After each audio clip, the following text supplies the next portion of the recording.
travaux de la 18e édition de la semaine minière de la République démocratique du Congo dénommée DRC Mining Week se tiendront du 14 au 16 juin 2023 à Caravia Hotel à Lubumbashi, la province de Haut-Katanga. Pour ce grand rendez-vous, Ecofin Télévision a dépêché une équipe sur place qui reviendra tout à l'heure sur ce que sera l'ensemble des ateliers et autres travaux de cette grande rencontre économique. Inauguration de l'usine de montage de bus Mercedes-Benz. Les qui nous ont rencontrés ce mardi dans la capitale ont salué cette initiative qui rentre dans le cadre de développement de l'industrie automobile dans le pays. Vous entendrez les avis des uns et des autres dans cette session d'information. Ouverture ce mardi 13 juin des travaux de la commission interministérielle constituée du ministère de la Santé, de la fonction publique, du budget et des finances. Objectif, évaluer les différents accords signés entre le gouvernement de la République démocratique du Congo et les syndicats du secteur de santé. Bienvenue à tous, si vous nous rejoignez sur Ecofin Télévision pour vous informer, le vice-premier ministre en charge de l'Intérieur a sollicité et obtenu le lundi 12 juin 48 heures pour venir rencontrer les préoccupations des sénateurs soulevées lors de l'examen du projet de loi portant adoption de la répartition des sièges par circonscription électorale pour les élections plutôt législatives, provinciales, municipales et locales, ce à l'absence d'une bonne partie de l'opposition. Tony Antoine Dibendila nous en dit plus. Le vice-premier ministre en charge de l'Intérieur, Peter Kazadi, a présenté l'économie générale de ses projets de loi. L'opposition parlementaire du Sénat a claqué la porte à la suite d'une mention incidentielle portée par la sénatrice Francine Muyumba au nom du regroupement politique Front commun pour le Congo de Joseph Kabila, poursuivant ainsi la politique des sièges vides de ces regroupements de l'opposition, jugés par certains inefficaces. Je prends ce jour la parole à l'occasion de l'examen du projet de loi portant répartition des gens. Et c'est au nom de tous les sénateurs du Front commun pour le Congo, 20 au total. Les sénateurs membres du Front commun pour le Congo, FCC en sigle, décident de ne pas participer, comme vous le savez, à l'examen et au vote d'un projet de loi déjà biaisé. Honorable Président, le pays nous appartient tous. Je vous remercie. La session parlementaire de mars 2023 se clôture le jeudi 15 juin. Le Sénat ne dispose que de très peu de jours pour examiner ces textes. Avec la demande de Peter Kazadi liée au timing pour revenir répondre aux élus, le Sénat devrait donc adopter ces textes à moins de 24 heures de la clôture des sessions.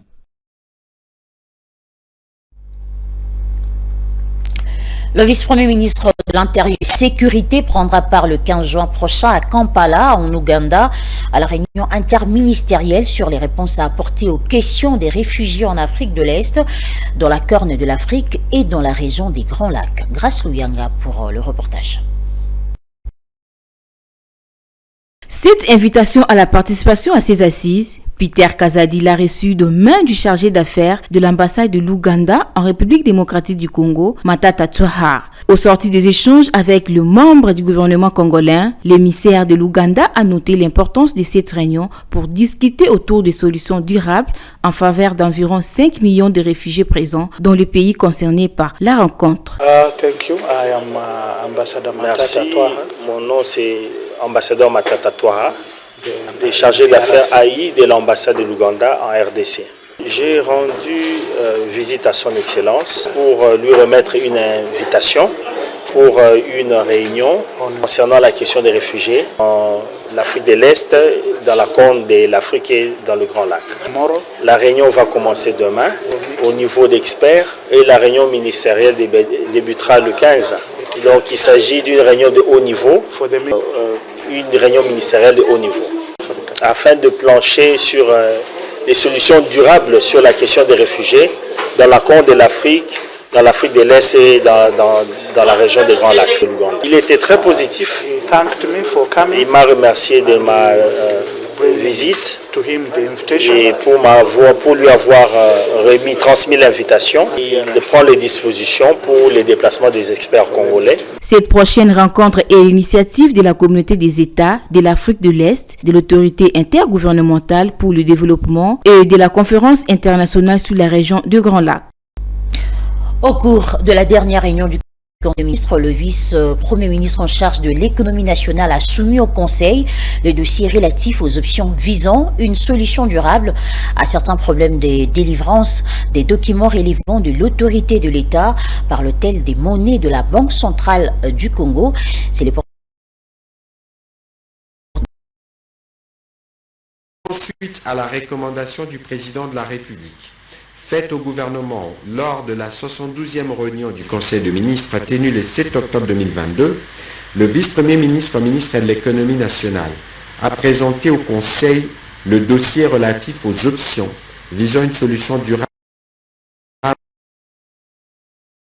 de l'État par l'hôtel de monnaie de la Banque centrale du Congo.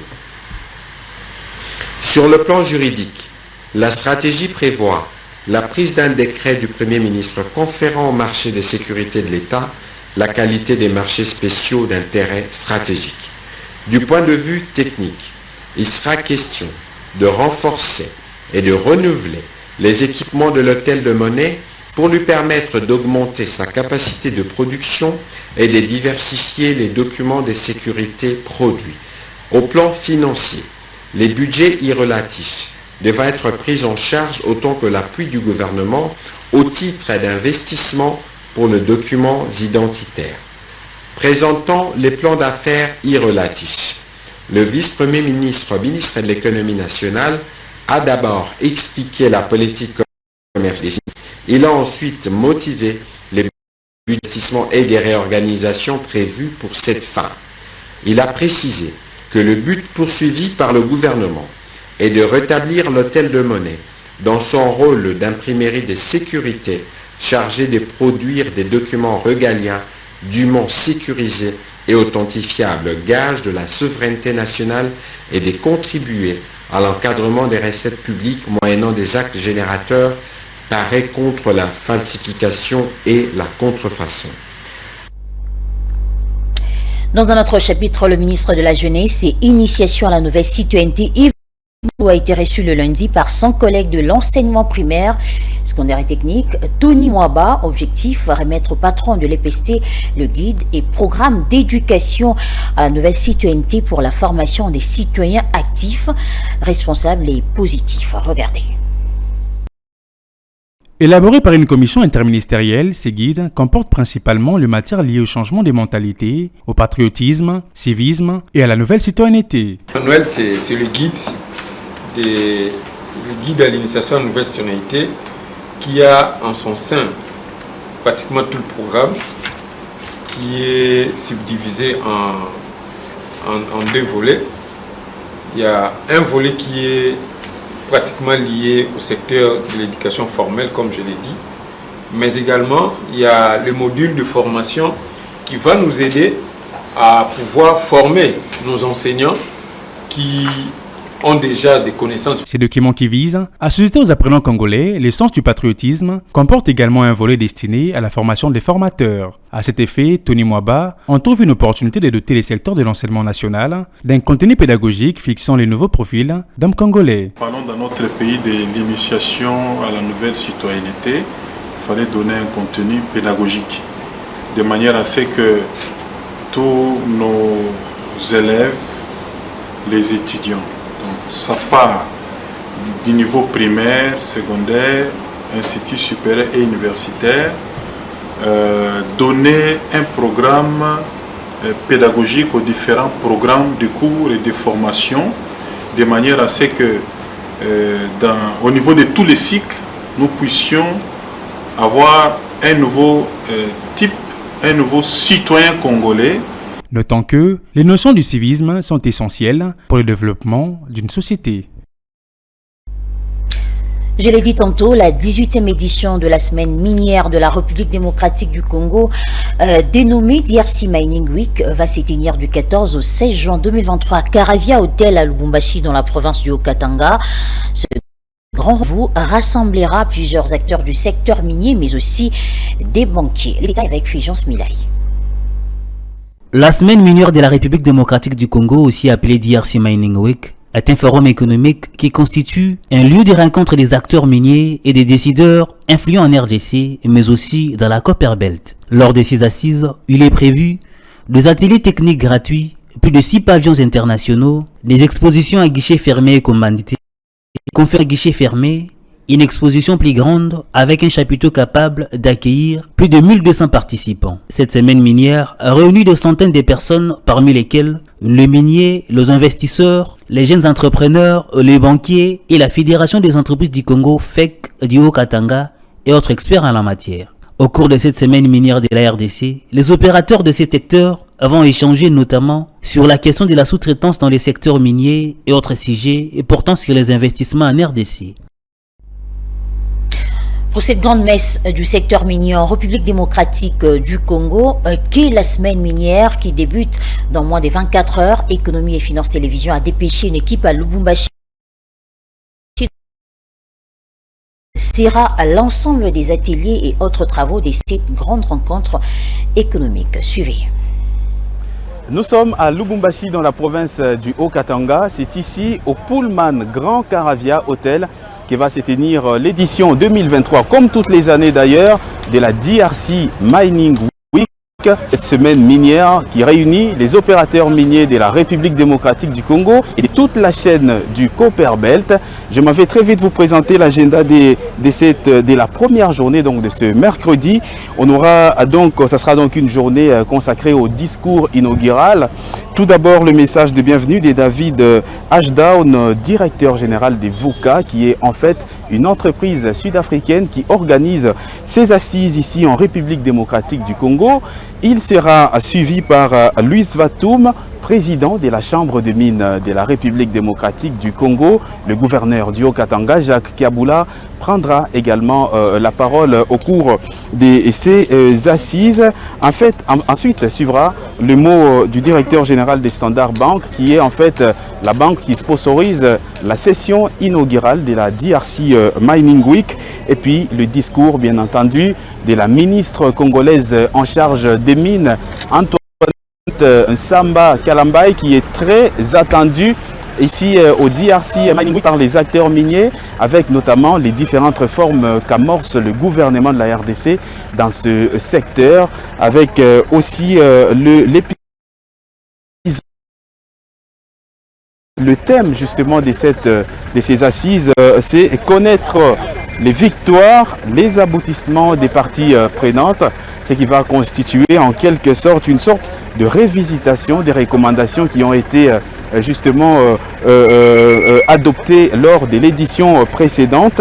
Parmi les sujets qui seront aussi adoptés, on aura la sous-traitance avec l'ARSP, l'autorité de régulation de la sous-traitance dans les secteurs privés, qui s'intéresse beaucoup plus également dans les secteurs miniers. Et Ecofin Télévision est ici à Lubumbashi, dans les chefs-lieux de la province du Haut-Katanga, pour vous faire vivre cette activité, ce rendez-vous des miniers de la RDC et d'ailleurs, bien entendu, durant tous ces 3 jours. Autre titre d'actualité, lancement ce mardi 13 juin 2023 des travaux de la commission interministérielle constituée du ministère de la Santé, de la fonction publique, du budget et des finances, afin d'évaluer ensemble avec les syndicats du secteur des santé, les différents accords signés entre ces derniers et le gouvernement de la République. Ces travaux ont eu lieu à l'Institut pilote d'enseignement des sciences de santé. Il sera question au cours de ces travaux de la commission interministérielle du secteur des santé de tabler sur les différents accords signés entre le gouvernement de la République démocratique du Congo et les syndicats. En fait, nous allons essentiellement tabler sur les accords que nous, syndicats, avons signé avec les banques gouvernementales. Et à côté des accords, il y a les avenants. Il y a un certain nombre d'engagements que le gouvernement avait pris pour honorer les personnels du secteur de la santé. Mais malheureusement, nous n'avons pas vu ces engagements être honorés par le gouvernement. Donc aujourd'hui, nous allons présenter tous les problèmes qui surgissent dans le secteur de la santé. Concernant la proposition de loi sur l'exercice du droit des grèves, le secrétaire général du SINAMED, John Senga, estime que l'initiateur de ce texte devrait tout d'abord s'interroger sur la raison de ce mouvement de grève. L'honorable Guy Mafuta a placé la charrue avant le bœuf. Il a voulu, comme on le dit, casser les terres. Je pense que ce soit lui, Guy Mafuta, que ce soit les autres députés, La première question qu'il devait se poser, c'est de savoir pourquoi les médecins ou les infirmiers ou les administratifs vont en grève. Infirmières et infirmiers du Congo invitent les élus nationaux à rejeter cette proposition de loi. Nous demandons aux députés qui sont en fait des nationalistes, des gens qui comprennent les fondements des lois, en tout cas qui n'adoptent pas cette loi, qui ne permettent même pas que cette loi soit discutée pour être finalement adoptée. À noter que la proposition de loi sur l'exercice du droit de grève a été jugée recevable à la Chambre basse du Parlement. Elle a pour but notamment d'exempter l'exercice de la grève aux militaires, aux policiers, au personnel soignant ainsi qu'aux magistrats. Après l'inauguration de l'usine de montage des bus marque Mercedes-Benz par le président de la République Tshisekedi, la semaine dernière, quelques Kinois interrogés ce mardi ont salué cette initiative qui rentre dans le cadre de développement de l'industrie automobile dans le pays. En parallèle, ils demandent aux autorités de veiller sur la compétence dans le recrutement des agents. 30 ans après le départ de l'entreprise américaine General Motors, l'avènement de Supreme Mobile, usine spécialisée dans le montage et la fabrication de bus Mercedes-Benz, est bien accueilli par les Kinois. C'est une grande joie pour nous de voir installer une usine de montage de bus dans notre pays après autant d'années. C'est une grande joie parce que... C'est une grande joie pour nous de voir installer une usine de montage de bus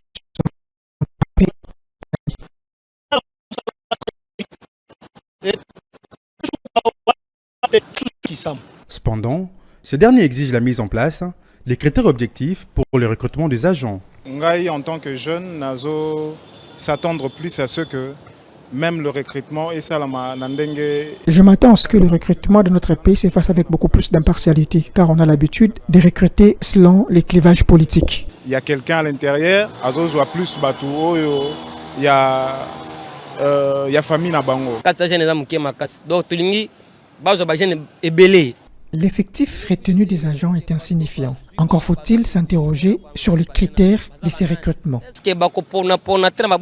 Signalons qu'à travers cette entreprise, 500 nouveaux emplois seront donnés aux Congolais.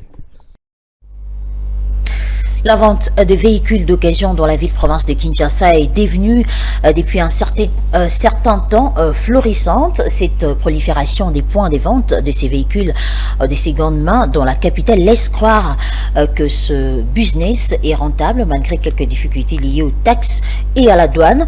Quelques revendeurs interrogés ce mardi par nos reporters s'y sont exprimés quant à ce. À Kinshasa, les boulevards Triomphal et Sendoué et d'autres grands acteurs sont devenus des lieux stratégiques pour la revente des véhicules d'occasion. Ces automobiles sont importés d'Europe, d'Asie ou d'Amérique et sont revendus dans la capitale. Un business florissant, sauf que les revendeurs connaissent tout de même des difficultés liées également au site des ventes, mais surtout aux taxes et à la douane. La vente est liée à la situation économique. Plus l'argent, c'est plus qu'on va. Donc c'est un peu ça en gros. La plupart de nos véhicules proviennent de l'Europe. Puis chez nous, la douane est exorbitante. Ça pose des problèmes sérieux au niveau du développement avec nos clients. C'est un peu ça les problèmes. Des fois, on dépense beaucoup. Au niveau de l'engagement, on dépense beaucoup d'argent pour vendre. Des fois, on fait la remise. On ne gagne pas tellement. Surtout avec des petites voitures. Les gros véhicules, ça va encore, mais les petites voitures, des fois, on fait la remise. La majeure difficulté que nous rencontrons est celle liée au coût exorbitant du fret dans notre pays. Associé à cela, la prolifération des services douaniers. Toutes ces raisons évoquées ralentissent ainsi la vente de véhicules, sans oublier la crise économique causée par la Covid-19. Pas de difficulté en moi là. Vente auparavant, ils étaient fréquents. Même Colonde, ils étaient moins diminué par rapport à la crise mondiale. Ils demandent ainsi au gouvernement de réduire quelques frais à payer car, disent-ils, cette activité contribue à l'économie du pays. Nous sommes un pays en développement. Nous aimons assez qu'on puisse aider nos partenaires, surtout pour les gens qui font des transports en commun. On puisse rabaisser un peu la douane. Quand on produit les braises et les maïs sortent à l'intérieur, pour ramener ça ici, je ne vois pas quelqu'un acheter un véhicule tourner pour ramener ça ici avec toutes ces histoires. C'est plus les occasions qu'on dise communément. Pour faire prospérer leur business, ces revendeurs ont décidé de se regrouper au sein d'une association pouvant leur permettre de défendre leurs intérêts et exigent l'accompagnement de l'État congolais. La pneumonie est l'une des formes des maladies respiratoires les plus dangereuses qui touchent en République démocratique du Congo majoritairement les enfants dont la tranche d'âge varie entre 0 et 5 ans. Un spécialiste de santé interrogé ce mardi sur la question revient sur les moyens de prévention et les incidences liées à la mauvaise prise en charge de cette maladie. Les enfants sont les plus vulnérables à cette maladie qui attaque principalement les voies respiratoires dont le poumon et le nez. À ce sujet, Luki Aketi, spécialiste dans le traitement de la pneumonie des enfants, propose ici des pistes de solutions pour remédier à cette maladie. Nos centres de santé aujourd'hui sont équipés normalement en matériel de diagnostic. On a des centres de traitement qui ont des médicaments, même à l'intérieur, même si vous allez à Popokabaka, vous allez à l'intérieur du pays, vous avez ces médicaments-là. Maintenant, il faut que la population soit au courant et reconnaisse des symptômes pour dire si j'ai tel signe, je peux aller au centre de santé, je serai prise en charge. Il y a même des relais communautaires, des personnes qui ne sont ni médecins ni infirmiers, mais qui ont été informés, qui appartiennent à la communauté et qui suivent des patients à domicile. Pour la pneumonie également, je sais qu'au niveau de la politique nationale, ils ont proposé l'amoxicilline comme étant l'antibiotique qu'il faudrait utiliser dans la pneumonie lorsqu'on est en communauté. Et normalement, les structures de santé, les centres de santé sont pourvus d'amoxicilline. Cette dernière prévient par ailleurs des conséquences de la mauvaise prise en charge de la pneumonie. La pneumonie, si elle est prise en charge à temps, elle peut guérir sans problème. Si elle est prise en charge en retard ou elle est mal prise en charge, elle peut se compliquer. Du coup, le poumon peut souffrir et produire du liquide au niveau de la membrane qui l'enveloppe, ou bien on peut avoir du pus ou des poches dans les poumons, ou bien le poumon, sa texture s'abîme. Donc ce sont des conditions qui pourront conduire à une prise en charge chirurgicale. À noter que la République démocratique du Congo est le 4e foyer au monde le plus touché par la pneumonie. Ainsi, selon l'UNICEF, un enfant meurt de cette maladie toutes les 39 secondes. Mesdames et messieurs, place à présent à la revue de presse avec Jonathan Bakele.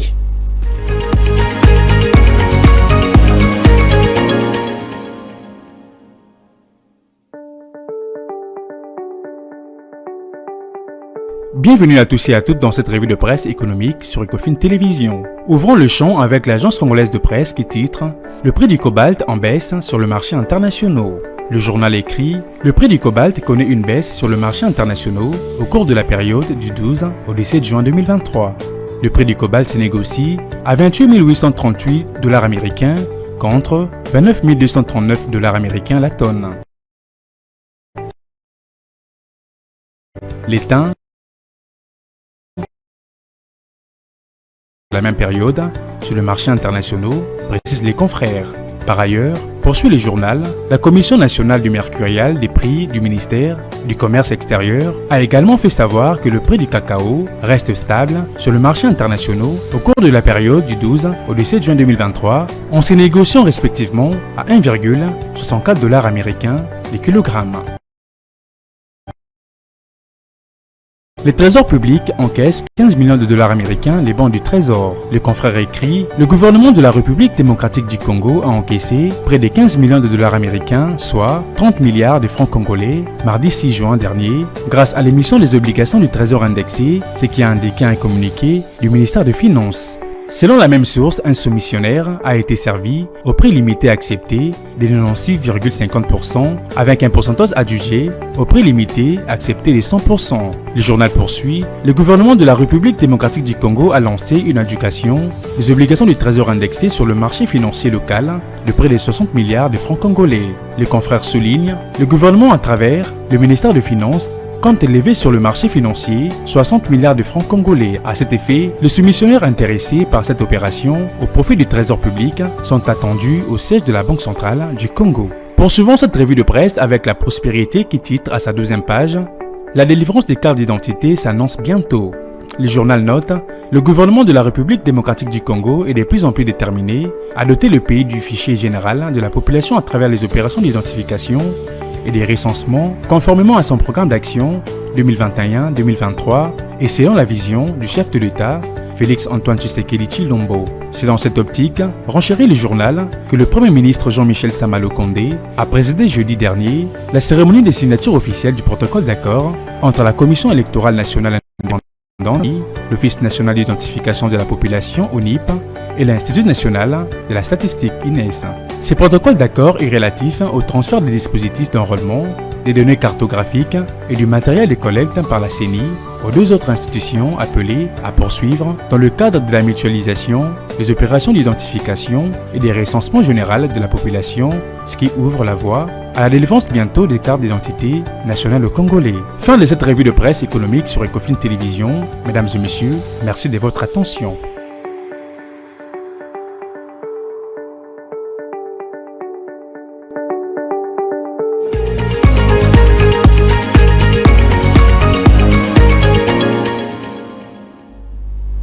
Ce journal est terminé, mais avant de nous quitter, voici les principaux titres. Les travaux de la 18e édition de la semaine minière de la République démocratique du Congo, dénommée DRC Mining Week, se tiendront du 14 au 16 juin 2023 à Caravia Hotel à Lubumbashi, dans la province de Katanga. Tout à l'heure, vous avez suivi ce que sera l'ensemble des travaux de cette grande rencontre économique avec Patrick Lumbala. Inauguration de l'usine de montage des bus Mercedes-Benz.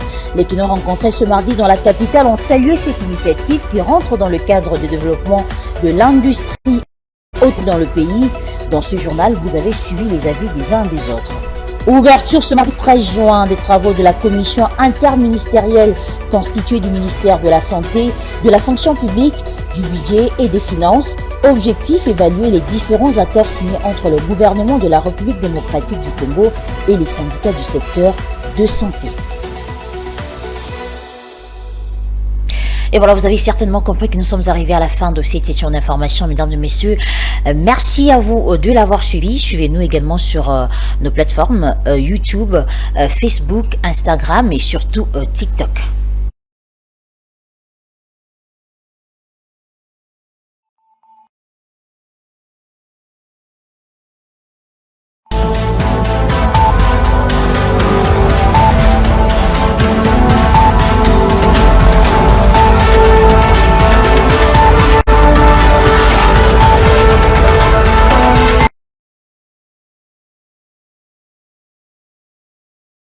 Sphère médiatique, essentiellement tournée vers des contenus généralistes, où l'originalité n'a plus sa place au chapitre, où le secteur de l'économie et finance, pourtant poumon d'un État, sombre dans les oubliettes. Voici enfin Ecofin Télévision. Économie et finance télévision, votre chaîne thématique essentiellement économique, vous offre un contenu original. Nous traitons des questions monétaires, commerciales, énergétiques, minière, pétrolière et environnementale. Notre créneau, vous proposer des informations, des analyses, des perspectives et prévisions économiques. Ecofin Télévision vous permet également de comprendre la coopération entre les États et les institutions, sans oublier l'épineuse question de la dette. Ecofin Télévision, tout savoir sur les investissements, les échanges commerciaux, la balance commerciale et la balance des paiements, le taux d'échange, l'état des lieux de la lutte contre les détournements des finances publiques, la coopération bilatérale ou multilatérale. Ecofin Télévision vous explique comment l'économie nationale est directement liée à l'économie mondiale. Notre particularité fait notre originalité. C'est pourquoi nous disons Ecofin Télévision, mieux que savoir sur l'économie et finances, comprendre.